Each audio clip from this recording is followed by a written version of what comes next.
الله من الشيطان الرجيم بسم الله الرحمن الرحيم لا حول ولا قوة إلا بالله العلي العظيم حسبنا الله ونعم الوكيل نعم المولى ونعم النصير ثم الصلاة والسلام على أشرف الأنبياء والمرسلين الذي سمع في السماء بأحمد وفي الأرض بأبي القاسم محمد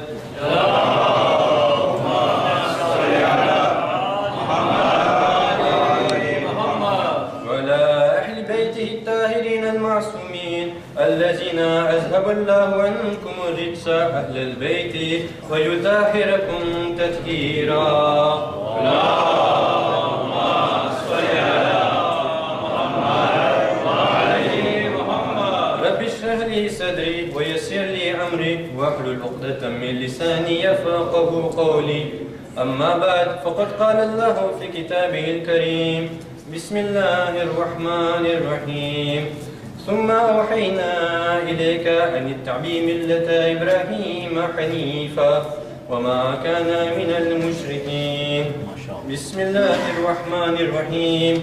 Puis nous t'avons révélé, suis la religion d'Abraham qui était vouée exclusivement à Allah et n'était point du nombre des associateurs.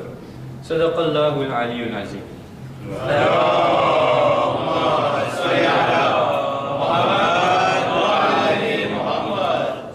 J'ai aujourd'hui le privilège d'être devant vous en ces nuits où nous pleurons les martyrs de Karbala. Alors je voudrais revenir sur ces 10 nuits de Majlis Hussein que nous célébrons chaque année. Il y a plusieurs hadiths qui nous incitent à faire le ziyarat de l'imam Hussein alayhi salam. Par exemple, l'imam Sadiq alayhi salam nous dit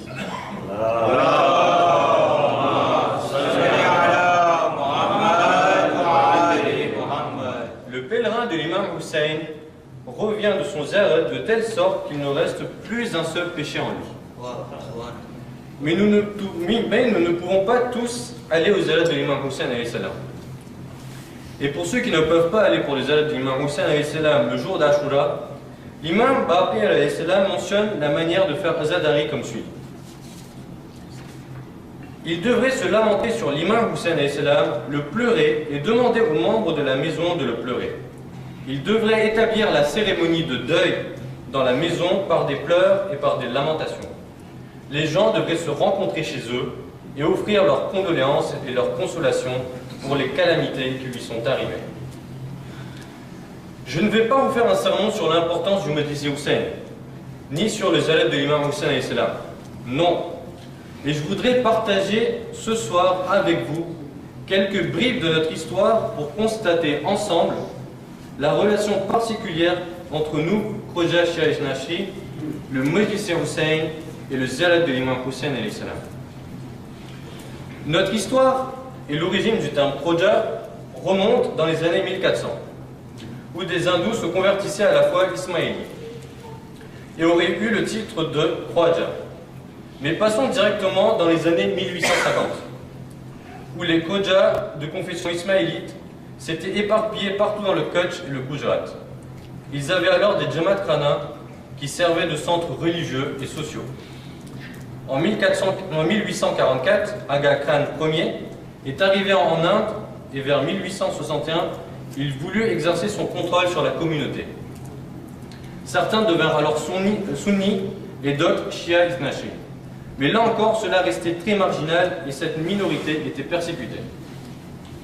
Il faut savoir que l'Inde était alors sous le contrôle du Royaume-Uni, qui avait ordonné de cultiver le coton pour l'export, à la place de la culture vivrière, telle que le riz et autres denrées alimentaires. À partir des années 1850, de grosses sécheresses eurent lieu, et il n'y avait plus à manger, c'était la famine. Alors certains Indiens, dont des Khoja, Ismaélis sunnis et Shia Isnashi, mais pour la plupart Ismaélis, ont pris des bateaux pour l'Afrique de l'Est.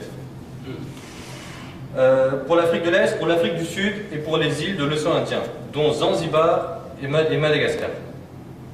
La durée du trajet en mer entre la côte indienne du Gujarat et Madagascar était de 18 à 20 jours, avec des escales notamment à Muscat et Zanzibar. Entre parenthèses, pourquoi je vous cite Muscat à Oman? Eh bien parce que certains Khojas se sont aussi installés là-bas. À quel moment, je ne sais pas. Mais vous me demanderez où sont-ils aujourd'hui. Je vous dirai alors, rendez-vous au poteau 925 entre Nedjef et Karbala lors de la marche de Boïn. Là-bas, vous trouverez des Khojas chez Ishnashri Doman. Mais revenons à nos moutons. Nous avions donc des Khojas dans l'Afrique de l'Est, dont Zanzibar, Nosibé, Majenga, etc. Et ils continuaient à faire des allers-retours entre l'Inde et l'océan Indien. Parmi eux, un certain Deoudi Jamal, qui était alors ismaéli. Il arriva en 1860 à Zanzibar.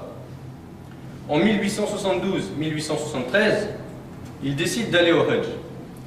À ce moment, on lui dit que faire le ziyad de l'imam Hussein alayhi salam équivaut à 70 Hajj. Et là, nous arrivons à un tournant de notre histoire. Deoudi Jamal décida alors de faire le ziyad de l'imam Hussein alayhi salam. Et lors de son ziyad, il rencontra l'Ayatollah Mazen Delani, avec qui il eut une longue discussion. Et il devint Shia Ithnashi. Deoudi Jamal demanda à Ayatollah Mazen Delani d'envoyer quelqu'un pour leur enseigner le chiisme duodécimain. Ayatollah Mazen Delani écouta sa requête et demanda alors à un de ses élèves originaires du Madras, Mullah Qadir Hussein, d'aller en tant qu'émissaire chez les Khojas. Mullah Qadir Hussein hésitait beaucoup, parce qu'il disait qu'il ne voulait pas perdre sa foi. Il demanda alors à Ayatollah Mazen Delani de demander l'avis de Dieu, de faire un istikhara. L'Ayatollah lui répondit alors, est-ce que tu demandes l'avis de Dieu pour faire namaz? Mullah Qadir Hussein comprit alors que c'était en quelque sorte pour lui une obligation d'aller enseigner le schisme duodécimain chez les Khojas. Il alla donc vers Mumbai en 1873 avec Deoudi Jamal. L'histoire de Karbala a toujours été une source d'unité chez les Khojas.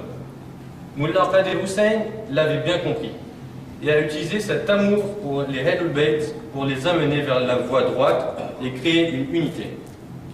La première chose qu'il a faite en arrivant à Mumbai, c'était d'avoir une salle, le Madrasa Mullah Qadir, qui existe encore aujourd'hui à Mumbai.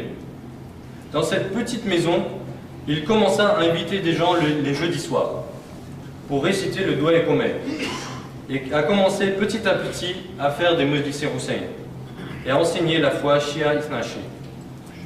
Il a commencé à le faire avec des petites assemblées, car il y avait la crainte des représailles par la majorité de la communauté Khoja Ismaili.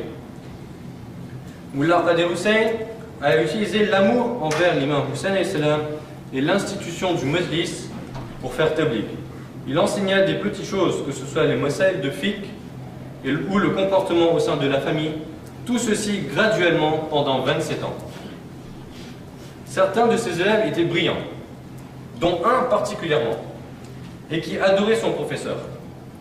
Il avait pour son professeur tellement d'affection et de respect que lorsqu'il voyait Mullah Qadir Hussein sortir, il se précipitait pour lui apporter ses chaussures. Mullah Qadir lui dit un jour, « Aujourd'hui tu portes mes chaussures, mais un jour viendra où les gens te mettront à l'honneur. » Cet élève n'était autre que Ghulam Ali Haji Ismail, connu sous le nom de Haji Naji. Haji Naji avait écrit et traduit plus de 350 livres en Gujarati, dont on peut retrouver une centaine de livres différents aujourd'hui. L'un des plus célèbres livres est le Majmou, dont chacun de nous a un exemplaire chez soi. Il est aussi l'auteur d'une revue appelée Rahi Najat, la voie du salut, qui traversait les océans pour transmettre les enseignements des Ahlul Bayt, notamment dans l'Afrique de l'Est. Les Khojas qui étaient partis vers l'Afrique de l'Est faisaient des va-et-vient entre l'Afrique de l'Est et l'Inde, notamment pour se marier et y emmener leur famille. C'est aussi lors de leur retour en Inde qu'ils se convertissaient au chiisme duodécimain grâce aux enseignements de Mullah Qadir Hussein.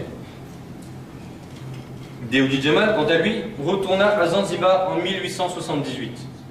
Et selon certaines sources, c'est à Zanzibar que la toute première mosquée Imam Bala Khoja Sheikh Nashri fut construite en 1881. Selon d'autres sources, plus récentes, La toute première mosquée Imam Bara Khoja Shaykh Nashri fut plutôt construite à Madagascar, à Nosibé, par Ali Baïkaoura.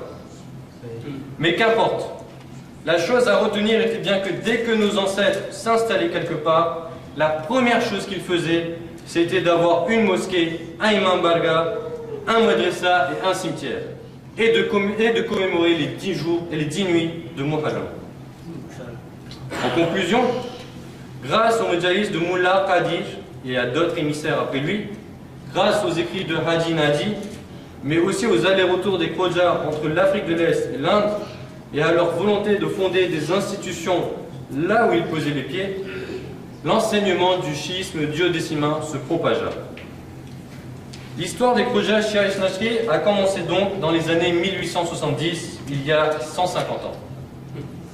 Et l'un des tournants majeurs, même si on ne sait pas ce qui aurait pu se passer, fut la décision de Dewji Jamal de faire le ziyarat de l'imam Hussein à Karbala. Un ziyarat de l'imam Hussein, et aujourd'hui nous sommes environ 130 000 Khoja Shia Isnashri partout dans le monde. Nous avons aujourd'hui plus d'une centaine de centres Shia Isnashri, et dans chacun de ces centres, en cette nuit, nous commémorons la tragédie de Karbala. Je finirai par une pensée pour tous ceux qui nous ont quittés, mais qui nous ont laissé cet héritage inestimable. Suratul Mubarakatul Fatiha.